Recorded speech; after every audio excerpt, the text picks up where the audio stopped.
Hello everyone, it's Fjeller.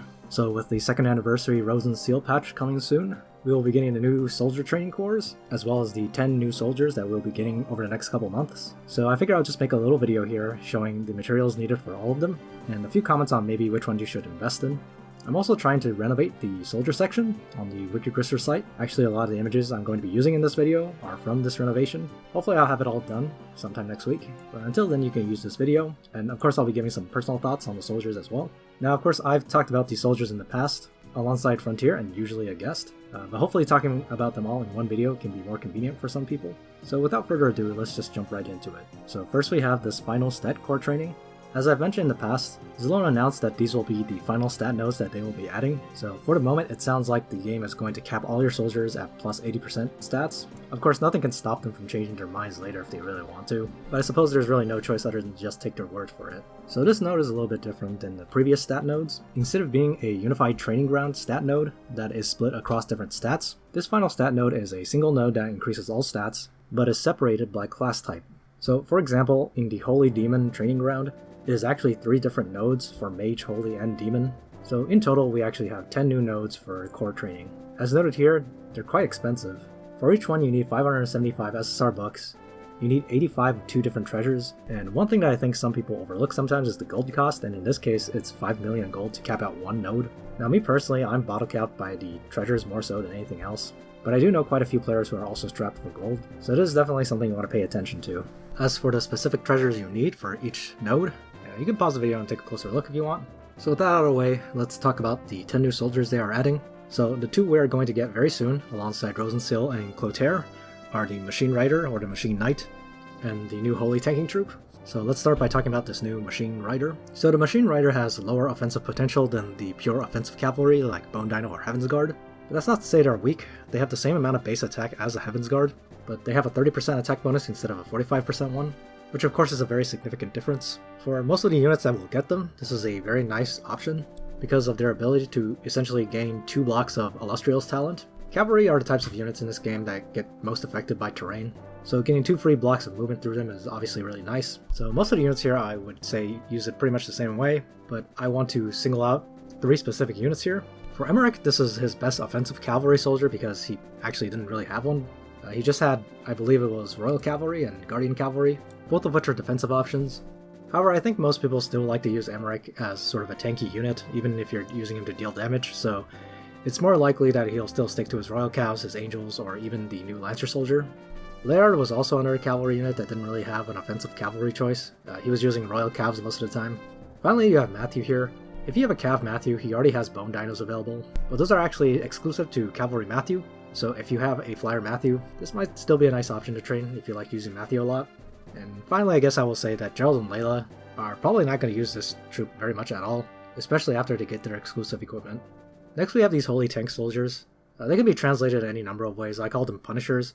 If you wanted a literal translation of their Chinese name, it would be something like Sin Washers, or possibly even Inquisitor or something, but we already have a troop called Inquisitor in the game, so that wouldn't work. We'll see soon what they call them. But regardless of what you call them, it's very obvious that these are a very nice tanking option for the few units that can use them. Mixed tanking options are very rare in this game. It's really rare for a soldier to be good at tanking both physical and magical damage. But this Holy Troop is up to the task with the ability to reduce 20% damage from any single target attack, as well as providing a nice conditional revive. As you might imagine, the 2 tanks that get these are 2 tanks that didn't have a revive to begin with, which are Leiden and Freya. It's also really nice for full support builds on Chris and Mariel. Now obviously if you take these you are hurting your DPS potential quite a bit. The final thing worth noting here is that pretty much every unit that can use these is a Holy class hero, with maybe the exception of if you run Leiden in his infantry class. So if you use these in front of a Holy tank, they're obviously going to be very weak to any Judge Talisman, so beware of that. 20% DR probably isn't quite enough to save you from another 12% attack. So moving on, we have these next 3 troops which are probably going to come with Tensei Jessica and Mariel. So first we have this Dragonmaster, an offensive flying troop that gets extra movement when they take damage. So this is one of those troops that gets extra damage and actually reduces damage taken every time they move a certain number of blocks, so essentially they have Leon's talent. I think what's worth noting is that these troops actually max out their attack bonus from moving 5 blocks, which can obviously be kind of hard to achieve in a lot of cases. And so for that reason, the 2 units, Towa and Wataru, kind of have a hard time using these. Towa and Wataru both have a lot of move again skills, basically cold blood style skills, and obviously when you use that, you reset the counter for their attack bonus. I would say the 2 units that get the most out of these soldiers are of course Renata. They probably designed these specifically with her in mind, given that they react to damage taken. And they also synergize quite well with Ashram because he really wants to run a lot of blocks to get the most out of his talent anyway.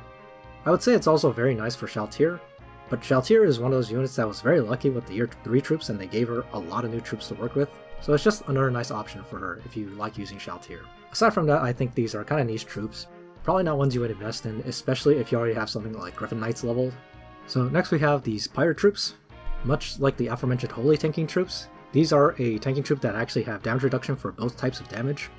In addition, this is actually a 2-range troop, but they are allowed to have no melee penalty when they are in water, so obviously this goes very nicely with the aquatic units that this soldier was distributed to. The most obvious one is of course Lucia. This is going to be one of her best choices alongside Tidal Elves, but they're actually really nice for Alfred as well because they still do get some attack bonus in water, and their ability to steal buffs against enemies that are in water works well with Alfred as well because his unique equipment puts enemies in water. And finally, I do feel the need to point out that Pierre is often used to be very annoying with Plunder, so if that sounds like something you enjoy doing, then looks like this is the troop you should train for Pierre. Although obviously versus the Lobster Behemoths he usually uses, this is a sacrifice of quite a bit of physical bulk, but that's just how it goes. Finally, we have the Forbidden Alchemist. So this is a new mage troop that is sort of an in-between of wizards and sorceresses. They have more attack power than wizards, but less attack power than sorceresses. But their HP threshold isn't as strict as sorceresses, they only need 80% life. And they actually restore some HP to themselves when you end your turn, so they're a little bit more self-reliant than sorceresses as well.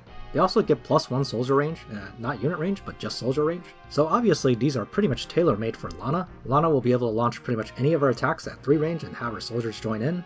This is just a really nice bonus for her. Aside from that, the majority of the units here would use it because it allows you to attack at 3 range with the Gift of Eternal Life, and activate it very safely without needing to fear a counterattack from Landius or something. Now obviously this can usually be accomplished with one of the Scepters of Divinity, but because this also opens the option for you to do it with a normal attack as well, that does add some extra flexibility. I think the only unit here that would find this soldier mostly useless is Kurama. This really was not the type of troop Kurama needed. It does make it slightly easier for him to find a grasslands or forest tile to stand on while attacking, but because Kurama has no inbuilt range increase, it just doesn't seem terribly useful for him. Finally, I think it's very much worth noting that this is Chris's first pure magic damage soldier. Previously, if she wanted to do magic damage with her soldiers as well, she needed to use something like bishops or something similarly weak. I think this is actually very useful, especially for some newer players who might want to use Chris in the Scylla fight, because one of the problems with using Chris in Scylla was that she could not consistently kill the Leviathan guarding Scylla due to it either being resistant to physical or magical damage, which means they will be resistant to at least half of what Chris is doing. I think it really solves that problem, so if you're a fan of Chris, I think this might be a soldier worth looking at. And of course Chris is among the units that uses Gift of Eternal Life quite often, so as mentioned, it can let her activate it pretty safely, in case you really need to stay out of range. In Chris's case, this is extra important because she cannot use the Scepter of Divinity, since Discipline and Redemption do not have a melee penalty and thus do not qualify for Scepter of Divinity. The next 3 troops will be coming with the Hilda Warner patch around March. First we got this new Lancer soldier, which I called Protostate, but it's also possible they'll be called Spartans or something similar. This is probably one of the most interesting troops they're adding out of the 10. This is a Lancer soldier balanced for offense and defense. It has both attack and defense bonus, and when attacking it increases damage dealt by these soldiers, and it actually completely negates all class effects. So what this means is that class-locked characters like Bernhardt can do full damage to cavalry units. So Bernhardt can ram into a cavalry Landius and not fear his retaliation and actually do a lot of damage to him. And you can even use it on things like Shaltir in our demon class to attack holy units. It also might be very useful for Toa in our infantry class, or just any situation you might think of where you need to negate your class disadvantage.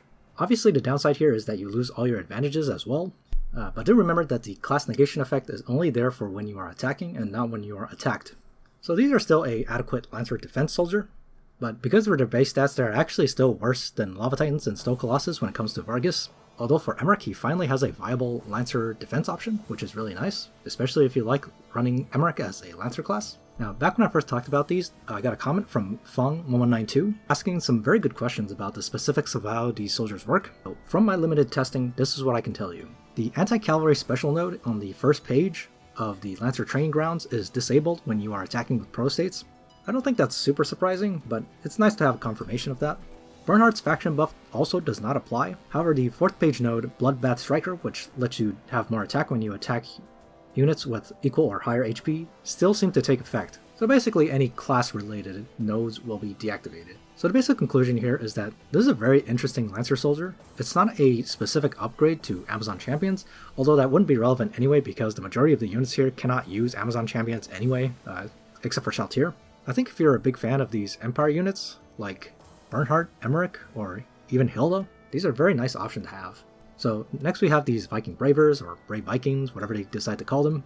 I would say this is quite possibly the best infantry soldier, or at least offensive infantry soldier that is going to be in the game once they add it.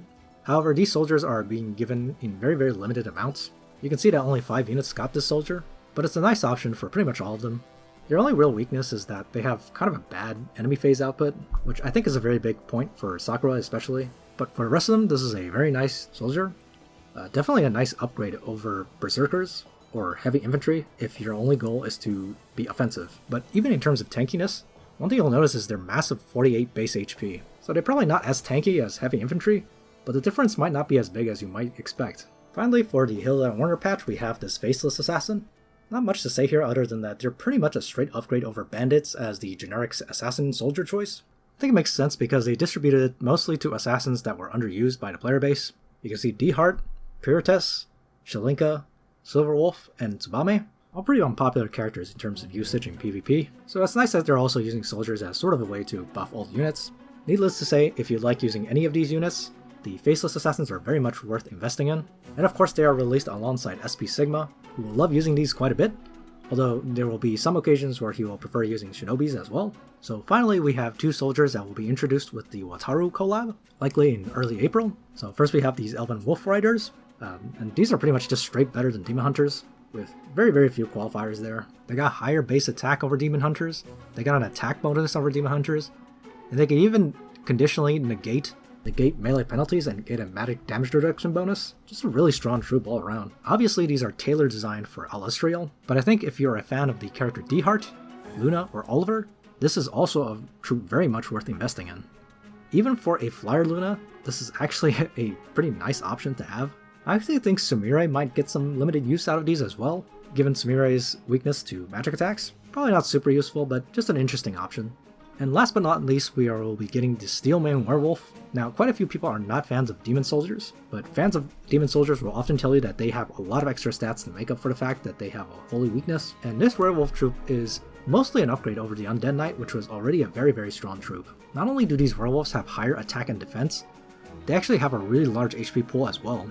They do have an HP requirement for the attack and defense bonuses, but they do restore a bit of their life at the end of a turn. Furthermore, these are a 5-move unit that actually has foot-type movement, so unlike a lot of other 5-move units, they will not be obstructed by forests. Needless to say, if you are a fan of big tank busters like Toguro, Sonya, or even Ashram, these are actually a very nice tech option to have. I think they're even a nice option for Akka or Bernhardt, though obviously when using these you need to consider whether or not you will be fighting any holy units. And I actually don't think they would be a half bad choice as a defensive option for a Juggler as well. That self-heal can actually be very, very useful. And that's all I got for you guys today. I'm trying to keep it short so this can be a quick reference for people. And like I said, hopefully a lot of this information will also be on the site within a week or so. And all that being said, I'll see you guys next time.